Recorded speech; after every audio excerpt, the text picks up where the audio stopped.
आरक्षण संकल्प यात्रा को लेकर हम लोग 100 दिन 101 दिन का पूरा किए यात्रा। उसी यात्रा के दौरान हमने हर घर संकल्प अभियान भी हमने सैकड़ों गाड़ी के साथ हम लोगों ने पूरे बिहार में जारी किया। पार्टी के पदाधिकारी हजारों लाखों की संख्या में समाज के बीच में गए, अपनी हक अधिकार की बात किए और लाखों लोगों को संकल्प करवाएं। उसी क्रम में अभी हम लोगों ने निर्णय लिया है कि पूरे बिहार में, यूपी में, झारखंड में 14 जगह जनसभा करेंगे। ये बड़ी रैली होगा, हर जगह कम से कम लाख सवा लाख लोग वहाँ पे पहुँचेंगे। वहाँ पे मैं जाऊँगा और वहाँ पे अपने हक अधिकार की बात करेंगे। और वो रैली जो है 29 तारीख से चालू होगा। 29 नवंबर को मोतिहारी में, शिवहर में रैली होना है। 30 तारीख को सहरसा, दरभंगा में रैली होना है। 1 दिसंबर को झारखंड में पलामू में और रोहतास में रैली होना है। 2 दिसंबर को शनिवार को जौनपुर और उत्तर प्रदेश में होना है। उसके साथ ही कैमूर में होना है। 3 दिसंबर को पीरपैंती, भागलपुर और मुंगेर में होना है। 5 दिसंबर को साहेबगंज झारखंड में और नौगछिया भागलपुर में होना है। और 6 दिसंबर को बेगूसराय और मुजफ्फरपुर में होना है। तो एक साथ में 14 रैली होना है। एक दिन में 2 रैली होना है और लगातार 1 हफ्ता तक रैली चलेगा, जहां पे लाखों निषाद वहां पे पहुंचेंगे और वही संकल्प दोहराया जाएगा कि अपने हक अधिकार के लिए लड़ाई लड़ना है, अपने पार्टी के साथ रहना है, अपने बच्चे के भविष्य के लिए लड़ाई लड़ना है। और मेरी लड़ाई वही है, आरक्षण नहीं तो गठबंधन नहीं, और गठबंधन नहीं तो वोट नहीं।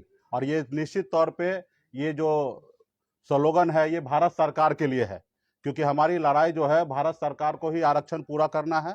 क्योंकि बंगाल में निषाद को आरक्षण मिल रहा है, सभी उपजाति को, बीन बिल्दार, नुनिया, मला को, सबको आरक्षण बंगाल में मिल रहा है। दिल्ली में निषाद के सभी उपजाति, बीन बिल्दार, नुनिया, मला को आरक्षण मिल रहा है, लेकिन बिहार में या झारखंड में, उत्तर प्रदेश में नहीं मिल रहा है। तो मेरा मानना है कि देश एक है, देश के प्रधानमंत्री एक है, देश के गृह मंत्री एक है, देश का संविधान एक है। फिर हमारे साथ कहीं ना कहीं भेदभाव हो रहा है। 75 साल से लोगों ने हमें यूं ही वोट लेते रहा, हमें बेवकूफ़ बनाते रहा। तो हम लोगों ने हक अधिकार के लिए लड़ाई लड़ते लड़ते, संगठन के माध्यम से लड़ते लड़ते अभी हमने पॉलिटिकल पार्टी भी बना लिया है। और आपने देखा कि किस तरीके से चढ़ाव उतार हो रहा है। अभी माननीय मुख्यमंत्री जी को भी मैं धन्यवाद देता हूं कि बिहार में उन्होंने जाति आधारित गणना उन्होंने कराया। और जाति आधारित गणना में आपने देखने के लिए मिला होगा कि बिहार में 9.5% निषाद समाज है। अगर 1 नंबर में ओबीसी में अगर हमारे यादव भाई है, तो दूसरा नंबर में निषाद समाज ही है, जो 9.5% की संख्या में पूरे बिहार में है। तो और अति पिछड़ा में 36% हमारे पास संख्या है। तो निश्चित तौर पे आने वाले समय में वोट से ही सारा परिवर्तन होता है। बाबा साहब भीमराव अंबेडकर ने कहा था कि अब रानी के पेट से जो बच्चा जन्म लेगा, जरूरी नहीं कि वही राजा बनेगा। अब राजा वो बनेगा जिसके पास वोट होगा। तो वोट हमारे पास है। गरीब जनता का वोट से ही देश का प्रधानमंत्री चयन होता है, और गरीब जनता के वोट से ही राज्य में मुख्यमंत्री बनता है। और 10% वोट हमारे पास है। जब भी मौका मिला बिहार में, सभी पॉलिटिकल पार्टी को हमने दिखाया, चाहे वो सहरसा में सिमरी बख्तियारपुर में उपचुनाव लड़कर 25,000 वोट लाना हो, या हमने बोछा में 35,000 वोट अकेले दम पे मैंने लड़ाई लड़के लिया, या कुरहनी में चुनाव लड़कर 10,000 वोट आया। तो हमने हर पॉलिटिकल पार्टी को दिखा दिया कि निषाद का वोट जो है वो अभी कैडर बन चुका है। जैसे कभी मायावती जी के साथ हुआ करता था कि हर हाल में वो उसके लिए एक ही नजर आता था, हाथी। तो उसी तरीके से आज बिहार में हर एक निषाद परिवार में जाइएगा, निषाद समुदाय में जाइएगा, वहाँ पे एक ही आपको देखने के लिए मिलेगा कि हमारा नाव छाप है, हमारा चुनाव चिन्ह, हमारा नेता है, हमारी पार्टी वीआईपी है, विकासशील इंसान पार्टी। तो मजबूती से लोगों के बीच में हम लोग जा रहे हैं, काम कर रहे हैं। और आने वाला समय में निश्चित तौर पे देश का जो चुनाव होगा 2024 में, उसमें निषाद समाज यूपी, बिहार, झारखंड में एक निर्णायक वोट होगा। और अभी जो लोग जैसे भी सोचे वो सोचते रहे। आज़ाद भारत में, हिंदुस्तान में पहली बार ऐसा हुआ कि तकरीबन 40 लाख से अधिक लोग हाथ में गंगा जल लेकर संकल्प ले लिया कि अपने बच्चे के भविष्य के लिए लड़ाई लड़ेंगे, ना ही किसी पॉलिटिकल पार्टी के पीछे घूमेंगे। अगर घूमेंगे तो सिर्फ वीआईपी के पास घूमेंगे। और अभी जो 14 रैली होना है, तकरीबन में इसमें भी कम से कम 15 से 20 लाख लोगों को संकल्प कराया जा रहा है। तो आने वाले समय में बड़ा ये होगा। और ये यूपी, बिहार, झारखंड में हमारे पास वो शक्ति है, 134 लोकसभा सीट है। हमारा जो दोस्त होगा वो 60 लोकसभा सीट जीतेगा, और जो दुश्मन होगा, निषाद समाज को जो इग्नोर करेगा, उनको कुछ नहीं समझेगा, जो उनके एजेंडा पे काम नहीं करेगा, उसको 60 लोकसभा सीट से नुकसान उठाना पड़ेगा। तो इसके लिए हम लोग मजबूती से काम कर रहे हैं। और हम तो उस कुल खानदान के लोग हैं कि हमारे पास नाव है, कभी हमारे नाव से श्री रामचंद्र जी को पार लगाए थे, इसलिए आप लोगों के लिए हमने बैनर में लगा दिया कि आप पहचानिए, हम वही केवट में हैं, और हमारे नाव पे जो बैठेगा वो पार लगेगा, जो नाव पे नहीं बैठेंगे वो मझधार में बैठ जाएंगे, पहुंचेंगे। तो इसलिए मजबूती से हम लोग अपना काम में लगे हैं। और आप देखते होंगे कि बिहार में किसी पॉलिटिकल पार्टी को एक बड़ा नेता आता होगा तो एक रैली करने के लिए राज्य के सभी नेता को उतार देते हैं, और उसके बाद वो रैली सफल होता है। और आप सभी को जानकारी होगा कि कल से रैली होना है, और मैं आज आपके बीच में पीसी कर रहा हूं, और एक साथ में 14 रैली होना है, जिसमें से यूपी में एक रैली होना है, झारखंड में 2 रैली होना है, बिहार में 11 रैली होना है। अब पार्टी इतना मजबूत हो चुका, कैडर इतना मजबूत हो चुका है कि कहीं पे तैयारी के लिए लोगों को भेजना नहीं पड़ता है, स्वतः रैली कंप्लीट होगा। और आप देखने के लिए मिलेगा, आपके पास रोज कल से विजुअल आना चालू होगा कि कितना शानदार रैली होगा। अभी हाल फिलहाल में आपने देखा बापू सभागार में भी एक रैली हुआ, और रैली में आप देखें कि जितना नेता है उसके सामने में अगर देखिएगा तो 100 लोग भी नहीं पहुंचा। तो लोग अपने आप को भले कितना मजबूत बोले, जनता को आप ला के संबोधन कर रहे वो मैंने रखता है। तो कुछ पॉलिटिकल पार्टी जो है नेताहीन है, उनके कहने से कोई आने वाला नहीं है, और वो पार्टी बिहार में अपने आप को मानता है कि हम शेर हैं, बब्बर शेर हैं, जबकि सच्चाई ये नहीं है। अब अगर उसके पास शेर और बब्बर शेर होता तो बापू सभागार में 5,000 भीड़ लाना था।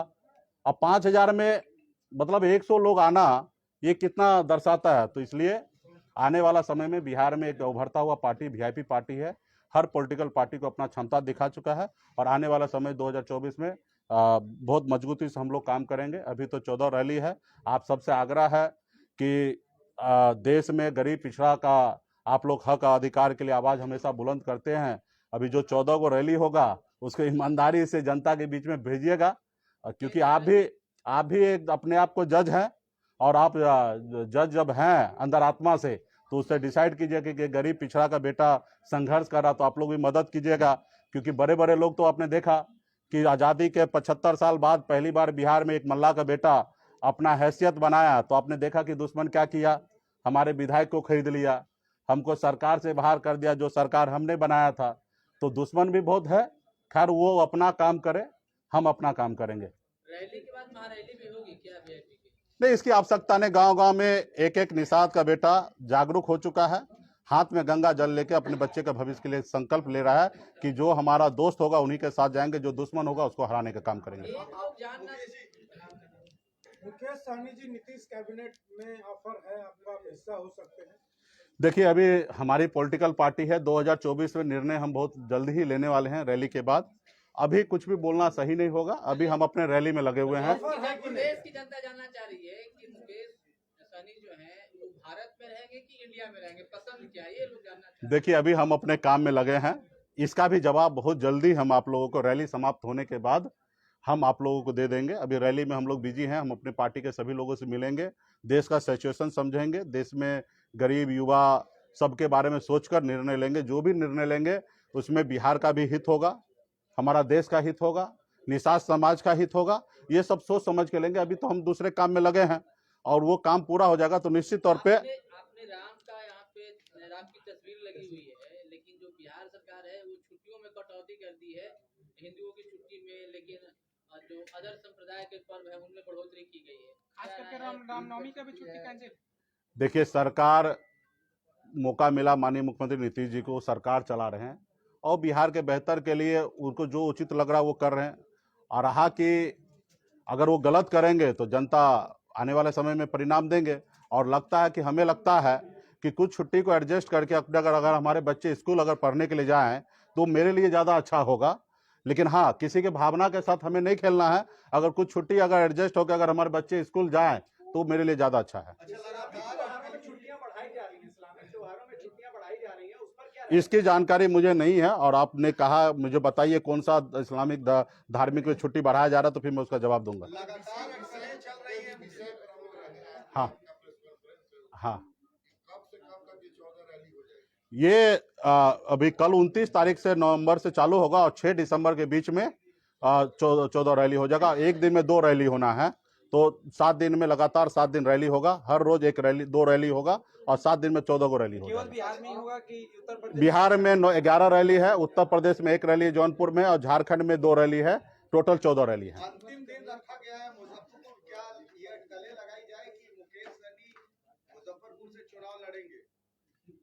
नहीं, देखिए, मुजफ्फरपुर निषाद समाज का राजधानी है और 6 दिसंबर को जो है बाबा साहब जी का श्रद्धांजलि दिवस है, इसलिए मुजफ्फरपुर और बेगूसराय रखा गया। उस रोज विशेष कार्यक्रम होगा, उस रोज का रैली जो होगा वो बाबा साहब के नाम होगा। तो ये है, और निश्चित तौर पे मुजफ्फरपुर निषाद का राजधानी है, तो वहाँ पे धमक स्पेशल होगा। मुकेश जी, क्या मान लिया जाए कि आपने तस्वीर चुनाव की लगाई है, अगर 24 का चुनाव जीतना है तो आपके साथ लोगों को आना होगा? हाँ, मेरे नाव पे बैठना पड़ेगा। कोई ये उम्मीद करे कि मैं उसके पीछे पीछे चलूं तो ये वो कल्पना करना भूल जाए। जिनको अगर 24 में पार लगना है, क्योंकि केवट हम हैं, भगवान श्री राम जी को भी पार लगना था तो केवट महाराज के पास आए थे। उसी तरीके से जिनको भी 24 के चुनाव में आगे निकलना है, सरकार बनाना है, वो निषाद समाज के पीछे आएंगे और निषाद समाज का एजेंडा को अपनाएंगे, तभी उसको नाव पे चढ़ने देंगे। पहले जैसा नहीं है कि प्रभु हम आपको पार लगा रहे हैं, बाद में हमको लगा दीजिएगा। नहीं, यहाँ नाव पे चढ़ने से पहले कुछ दीजिए। उस पार जाना है तो आरक्षण लागू कीजिए। मुकेश जी, अगर आरक्षण नहीं मिलता है हाँ। तो फिर किधर रुख करेंगे? क्या है तो आरक्षण नहीं मिलता तो अभी तो एक एजेंडा है कि भाजपा को हराना है। ठीक है, बहुत बहुत धन्यवाद। हाँ। मंत्री बनने के बाद जिस गांव में आप पहली बार गए थे, उस गांव का मैंने दौरा किया। उस गांव में मुकेश सहनी जिंदाबाद भी हो रहा है और नरेंद्र मोदी जिंदाबाद भी हो रहा है। हाँ, इसके क्या मायने निकल रहे नहीं, देखिए, अभी ऐसा तो हम मानते ही हैं कि जिस किधर भी जाइएगा तो 30% वोट भारतीय जनता पार्टी के पास है। 10 आदमी जहां होगा वहां 3 लोग भारतीय जनता पार्टी के साथ है, लेकिन 7 लोग जो है उनके विरोध में है। तो 3 लोग उनके जिंदाबाद कर रहे हैं, 7 लोग तो मुर्दाबाद भी कर रहे हैं ना। एक ही लोग नरेंद्र मोदी जिंदाबाद भी कर रहे हैं और मुकेश सहनी भी जिंदाबाद भी कर रहे हैं। आपको नहीं लगता कि अगर आप बीजेपी के साथ नहीं गए तो वोटों में कन्वर्ट करवा? अभी जो कुछ लोगों के पास अपना भावना भी है, उस भावना को हम कदर करते हैं। जब समय आएगा तो वो किसी एक ही नाव पे चढ़ेंगे, 2 नाव पे सवारी नहीं करेंगे। उस समय में उनके अंदर आत्मा को देखना है कि अपने बच्चे के भविष्य के साथ जाना है या हवाई में जाना है। नीतीश जी ने ऑफर किया है कैबिनेट में शामिल होने के लिए। भाई ये सब तो होंगे कि नहीं? देखिए, आप सभी को बहुत बहुत धन्यवाद। नीतीश जी से हमारे अच्छे संबंध है और विशेष तौर पे नीतीश जी बिहार के लिए अच्छा काम कर रहे हैं। जैसे भी जाति आधारित गणना होने के बाद 15% आरक्षण बढ़ाएं, इसके लिए मैं तहे दिल से धन्यवाद करता हूं कि SC ST OBC का सब आरक्षण जो बढ़ाए हैं, इसके लिए मैं धन्यवाद देता हूं। तो जो काम नीतीश जी अच्छा कर रहे हैं उसके लिए उसको धन्यवाद है। आखिरी सवाल, आपने कहा कि नाव से आप पार लगा देंगे, आपकी पार्टी पार लगाएगी, आपकी नाव से पार होगी। हाँ। तो नाव से पार कराने के कितने सीट चलेंगे? सीट नहीं चाहिए, आरक्षण चाहिए पहले। हाँ, सिक्के नहीं, आरक्षण चाहिए। हाँ, आरक्षण चाहिए, सिर्फ आरक्षण। बहुत बहुत धन्यवाद।